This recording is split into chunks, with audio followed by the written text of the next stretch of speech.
What if I told you that the history of human progress is a lie?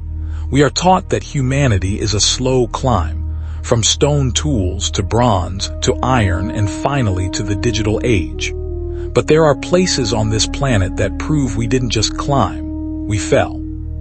Look at this wall. These aren't just rocks.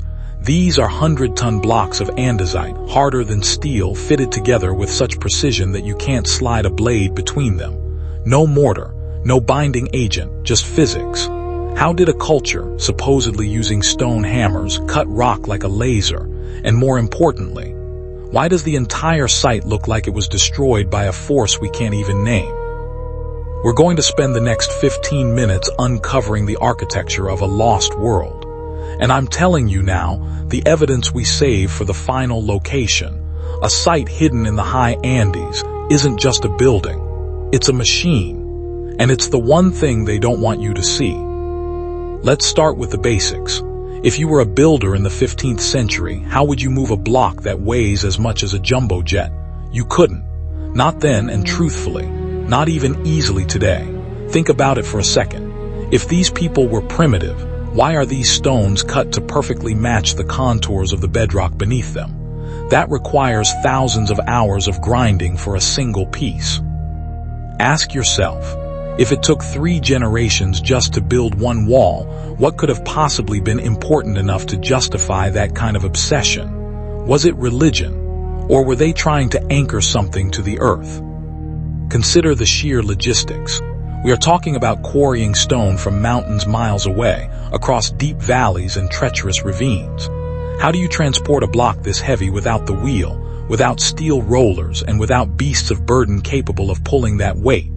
The common answer is thousands of men pulling ropes. But even with thousands of men, the friction alone on these slopes would snap the thickest hemp ropes ever woven. So, how did they do it? And why does the precision of the joints suggest they were not building for appearance, but for structural durability against a cataclysm? The deeper you go into these ruins, the less sense the standard timeline makes. We see evidence of precision milling that requires a degree of mathematical sophistication we didn't think existed until the industrial era. Look at the corners. They are not rounded by wear and tear. They are sharp, defined, and cut at perfect right angles. If this was hand-carved, where are the chisel marks? Where is the human error? Instead, we see clean, sweeping lines that suggest a machine-driven process. Now let's look at the drill marks. You'll hear mainstream historians talk about friction-based carving. But look closely at the footage now. These aren't scratches. These are circular, perfectly symmetrical boreholes. You don't get that kind of symmetry with a rock, and you don't get it with a copper chisel. You get that with high-speed rotation and a diamond tip bit. If this site is as old as the carbon dating suggests, thousands of years before the wheel was even invented here, how do you explain this? Is it possible our ancestors weren't discovering technology, but rather reclaiming it from something else?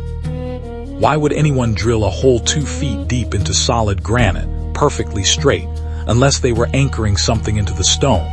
What were they mounting? If you look at the H-blocks at Puma Punku, they look less like architecture and more like electronic components on a circuit board. They are modular, repeatable, and precise. If these are just temples, why are they designed like heavy-duty manufacturing components? Think of the sheer energy required to manifest a site like this. We are looking at a project that defies the economy of its time. If you take the total volume of stone moved across all these sites, it's enough to build a modern-day metropolis. Yet, we have zero evidence of the tools, zero evidence of the housing for the workers, and zero evidence of the food supplies needed to sustain them. They just appear, like a snapshot of an advanced civilization that existed in a vacuum. Maybe the question isn't how they did it, but rather, what happened to them? Did they leave? Did they hide? Or were they wiped out by the very thing they were trying to calculate? Consider the mystery of the vitrification.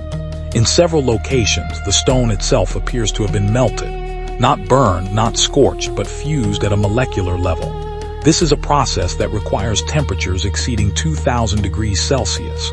How do you achieve that in the middle of a mountain range? You need concentrated plasma or targeted thermal energy. And when you see these scorched ruins, you have to ask, was this a military attack?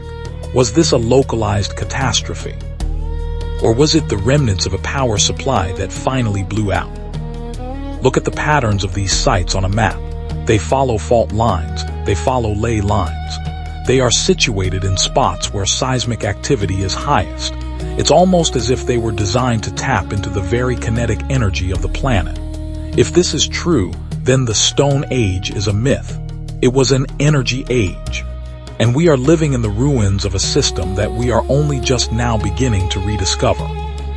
We think we are at the pinnacle of human history, but looking at these stones, you start to wonder if we are actually just the scavengers picking through the rubble of a civilization that understood the universe better than we do. They weren't living in the shadows of history. They were living in the light of a technology that eventually collapsed under its own weight. How many more secrets are buried under the dirt? How many more megaliths are lying face down, waiting to be turned over? We walk over these sites every day, oblivious to the fact that we are standing on the foundation of a lost future. And every year, erosion and modern development destroy just a little bit more of the evidence. We've seen the stones, we've seen the precision, and we've seen the impossible. But everything you've seen so far is just the surface. Scientists have been mapping a subterranean anomaly underneath the final site on our list, a site that most tourists never visit. They found a series of tunnels that don't lead to tombs or treasuries. They lead to an obsidian core that emits a constant, low-frequency resonance. This isn't just about stone. It's about energy.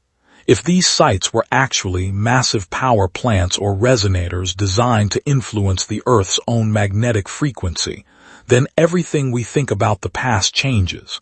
They weren't living in the Stone Age. They were living in a technological age that we are only just now beginning to understand. Why are the global authorities so silent on these anomalies?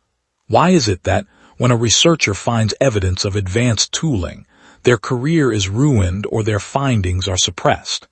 It's because the narrative of our own progress is the most fragile part of our society.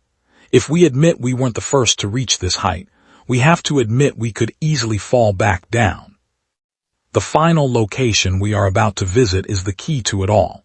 It's a site that doesn't just show us what they built, but why they built it. It's a site where the geometry isn't just aesthetic, it's functional. When we reach this location, the reality of what these structures actually do will make you question everything you've ever been taught about human history. Are you ready to see what's actually under that foundation? This is Midnight Synthax.